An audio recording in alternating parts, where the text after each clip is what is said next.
그 다음에 밑에 경영 이론의 발전을 여기서는 뭐 요거 앞에 것만 하고 갑시다.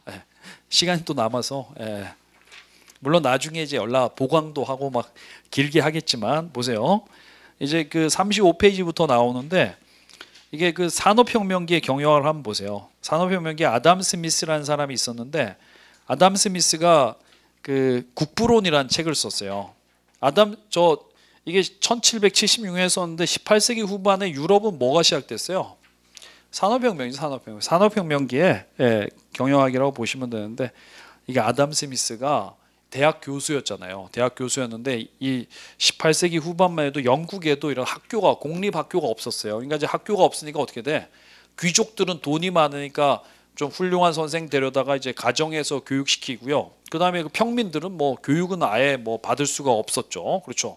그래서 어쨌든 이 아담 스미스가 무슨 공작의 부탁을 받아서 그 사람 이제 아들내미를 가르쳐 주는데 이 사람이 좀 뭐 여행도 가라고 했나 봐. 그래서 이제 그 아들내미 데리고 이제 유럽 전역을 이제 한번 돌아왔어요. 돈 대주고 해가지고. 그래서 이제 이 사람이 아담 스미스가 어차피 자기가 책 쓰려고 유럽에 있는 학자들도 만나야 되고 해서 그래서 이제 그 데리고 이제 돌다가 핀 공장에 들렸는데 핀 공장에 10명의 사람이 핀을 하루에 100개를 만들고 있었어요. 그러니까 이제 한 사람이 10개 꼴로 만들었었는데 오다가 생산성이 엄청 늘어서 그래서 이제 뭐 그렇다고 해서 들렸더니 똑같이 10명이서 핀을 48,000개를 만들고 있는 거예요. 그러니까 뭐 생산성이 480배가 늘어나는데 그래서 이제 이렇게 늘어난 이유를 봤더니 분업을 하고 있더라는 거죠. 분업. 그래서 분업을 이제 이 사람이 그 국부론이라는 책에 국부론이라는 책은 The Wealth of Nations 이게 뭐야? 국가의 부에 관한 책이야. 국가가 부자가 되려면 어떻게 해야 되냐? 뭐 뻔하죠. 뭐 생산성을 높여야 된다는 건데 그래서 생산성을 높이기 위해서는 이게 분업을 Division of Labor를 해야 된다고 얘기를 한 거죠. Division of Labor는 뭐냐면 이제 일을 이렇게 이제 핀 만드는 공정이 있잖아요. 뭐 철사를 잘라서 뭐 이렇게 핀처럼 이렇게 휘게 만들고 아니면 이렇게 돌려서 휘게 만들던가. 그 다음에 뾰족하게 연마도 해야 되고 그 다음에 끝에다가 이제 그 연결 그 뭐 고리도 이렇게 껴야 되고 하는 그런 건데 이게 이제 여러 가지 공정이 있는데 이걸 옛날에 이제 한 사람이 이걸 다 했었는데 어떻게 해요? 나누어서 철사 자르는 사람은 계속 하루 종일 그거 자르기만 하고 그 다음에 뾰족하게 연마하는 사람은 그것만 하고 이렇게 해서 이제 좁은 범위 업무를 굉장히 좁은 범위에서 주면 어떻게 돼요? 능률이 굉장히 빨리 오르잖아. 여러분처럼 미숙련공도 간단한 기술 같은 거 배워서 핀 공장에 투입될 수 있으니까 그렇게 만드는 거를 이제 분업이라는 거죠. 분업을 하면 생산성이 굉장히 오른다고 해서 그걸 이제 교과서에다 적은 사람이죠. 교과서에 처음으로 적었지 이 사람이 시도한 건 아니죠. 핀 공장 공장장이 처음 한 거고 이 사람은 그냥 책에다가 분업을 해야 된다고 실었는데 이게 이제 현대 경영학에서 분업이라고 안 하고 뭐라고 하냐면 스페셜라이제이션이라고 합니다.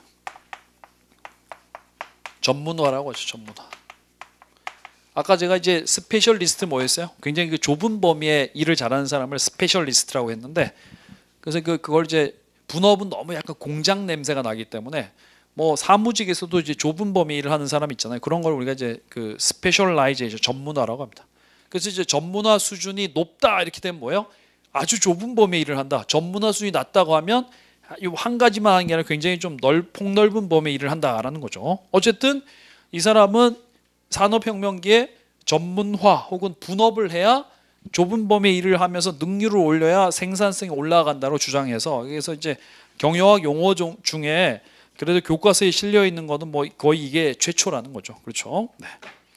그다음에 자 36페이지 보겠습니다. 고전적 접근법인데 여기서부터가 이제 좀 그 뭔가 경영학이 좀 시작이 되는 거죠. 물론 뭐 지난번에 우리가 말미했던 그 아담 스미스의 뭐 이론도 있지만 그거는 뭐 간단한 용어 수준이기 때문에 그래서 이제 고전 접근법을 보겠습니다. 여기 20세기 초입니다. 20세기 초.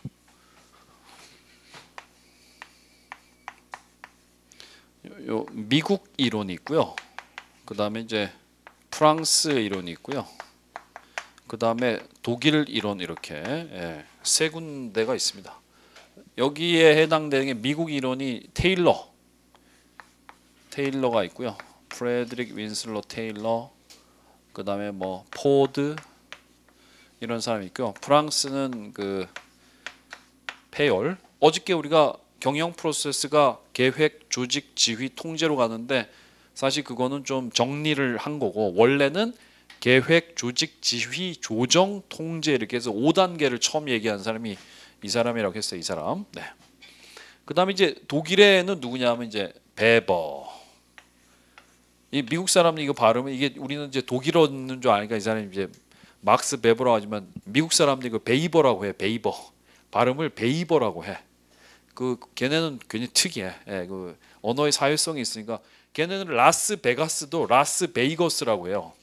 이게 어디 봐서 이게 베이거스입니까? 이게 VEGAS가 이게 베가스 아니야. 예. 근데 걔는 라스베이거스라고 하잖아. 그래서 아마 이런 외국어에 E 들어간 거는 이게 베이 이런 A 이런 발음을 하나 봐. 그래서 이게 베이버라고 발음해요. 원서에 보면 이렇게 써놓고 뒤에다가 이제 발음하라고 베이버라고 한다고 이게 써놨어. 예. 그날 그거 보고 미쳤다고 생각했지만, 네. 언어의 사회성이랑이 있기 때문에. 그래서 어쨌든 우리가 지금 여기 고전적 접근법에서는 이런 이론들을 지금 배웁니다. 그럼 이제 뭐 얘들을 고전적 접근법이라고 묶어놨으니까 뭔가 이게 공통점이 있겠죠. 그러니까 그거는 우리가 배우고 나서 한번 뽑아내 봅시다. 일단 먼저 미국으로 갑니다. 20세기 초에 미국의 과학적 관리법, scientific management. 왜 이 사람의 이론을 그 테일러, 프레드릭 윈슬러 테일러라는 사람인데 이 사람의 이론을 과학적 관리법이라고 하냐면 이 사람이 이제 한 뭐 어디 저 회사의 엔지니어였어요. 그러다가 이제 나중에 책을 썼는데 그 책을 이름을 이 사람이 The Principles of Scientific Management라고 해서 과학적 관리법의 원리라고 이렇게 붙였어요. 그래서 이제 그 사람의 이론을 과학적 관리법이라고 합니다. 1911년에 책 나왔죠. 그 맨 밑에 줄에 있네. The Principles of Scientific Management.